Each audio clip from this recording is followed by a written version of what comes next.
dari kategori A itu akan tetap ikut pretest lagi? Kategori A itu kan juga ada, sebenarnya dalam kategori A itu ada juga dua macam ya. Jadi kategori itu sebenarnya adalah guru-guru yang sudah lulus administrasi. Tapi kan ada juga guru-guru yang sudah lulus administrasi, tapi ada yang belum lulus akademik. Ada yang sudah lulus akademik. Nah, kalau yang belum lulus akademik, ya pasti ikut seleksi akademik lagi, itu udah pasti. Tapi kalau yang sudah lulus, ya kami sih berharapnya nih nggak perlu lagi seleksi akademik. Tapi kita lihat aja ya nanti kebijakan dari Pak Direktur seperti apa. Namun kalau yang sudah kemarin kita lakukan sih, kalau yang udah lulus seleksi akademik nggak kita tes lagi, nggak kita ikutkan lagi seleksi. Nanti kita lihat aja ya, mudah-mudahan nggak perlu seleksi lagi gitu kalau yang udah lulus. Dan datanya tenang saja, aman, ada semuanya di kami, yang sudah lulus, yang belum gitu ya, itu ada semua gitu. Oke, baik Mbak Vina.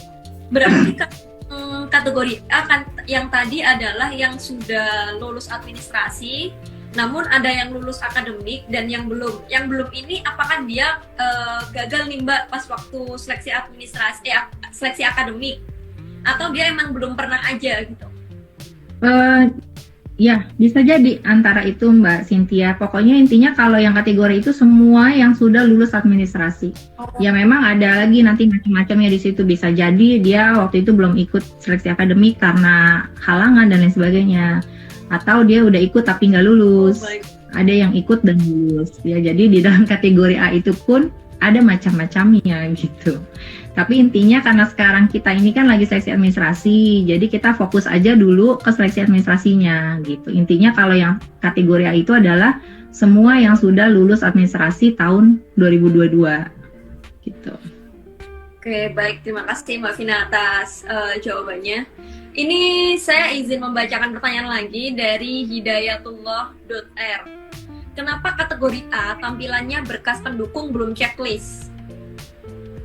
Kenapa tuh Mbak Vina? Jadi untuk kategori A itu kan nggak perlu upload berkas. Jadi memang mungkin di sistem kan tandanya tanda seru gitu ya. Kan, jadi bikin deg-degan Bapak Ibu ya, seolah-olah kan belum beres. Padahal kalau kategori A itu kan sudah lulus administrasi, artinya kan sudah pemberkasan ya tahun lalu. Jadi memang kita nggak minta lagi untuk upload berkas. Jadi nggak usah khawatir.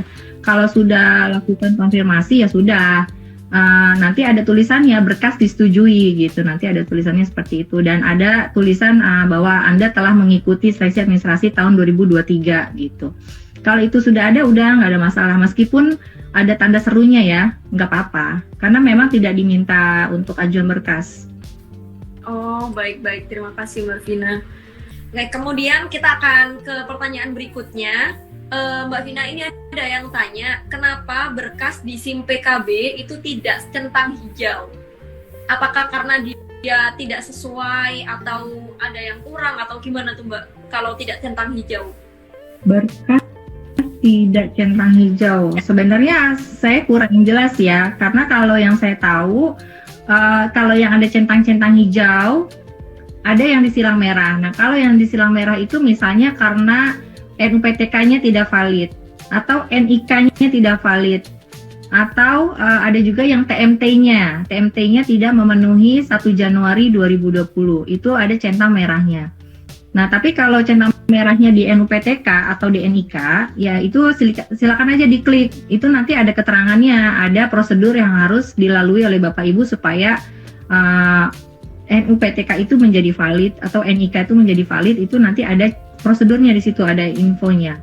Tapi memang memerlukan waktu ya. Jadi kalau nanti NUPTK-nya akhirnya sudah valid ya, itu perlu waktu sinkronnya itu ke SIM PKB sekitar 2 kali 24 jam. Jadi kalau misalnya nanti terakhir kan 17 Juni ya, mudah-mudahan masih keburu gitu. Tapi kalau misalnya nggak keburu ya berarti mohon maaf ya harus menunggu ada seleksi berikutnya gitu.